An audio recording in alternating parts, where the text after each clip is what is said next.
পশ্চিম মেদিনীপুরের জেলাশাসক এবং এসপির ঘাটাল হাসপাতালের মাদার্স হাব এবং প্রসূতি বিভাগ পরিদর্শন।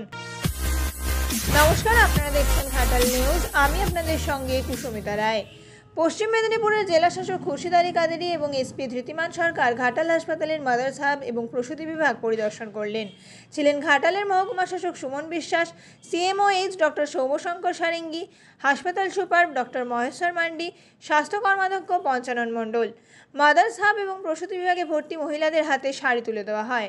5 জন সদ্যজাত শিশুর মায়ের হাতে ফল ও বিভিন্ন দ্রব্য সামগ্রী প্রদান করা হয়। বন্যা পরিস্থিতির মধ্যে ঘাটাল হাসপাতালে বিভিন্ন প্লাবিত এলাকা থেকে 112 জন গর্ভবতীকে বন্যার জল পেরিয়ে হাসপাতালে ভর্তি করানো হয়। 112 জন মহিলার মধ্যে 56 জনের প্রসব হয়েছে, তারা বাড়ি ফিরেছেন নিরাপদে। 24 জন মা সদ্যজাত সন্তানকে নিয়ে ভর্তি আছেন হাসপাতালে, তাদের বাড়িতে এখনও জল রয়েছে। এছাড়াও বন্যা পরিস্থিতিতে 129 জন মানুষকে সাপে কামড়ায়। এর মধ্যে ঘাটাল সুপার স্পেশালিটি হাসপাতালে ভর্তি আছেন 19 জন, মেদিনীপুর মেডিকেল কলেজে 67 জন, খড়গপুর সুপার স্পেশালিটি হাসপাতালে 13 জন এবং অন্যান্যরা বেলদা, ডেবরা এবং অন্যান্য হাসপাতালে ভর্তি ছিলেন। ঘাটাল সুপার স্পেশালিটি হাসপাতালে ডায়ালিসিস চালু হওয়ায় কয়েকজনকে ডায়ালিসিস করা হয়।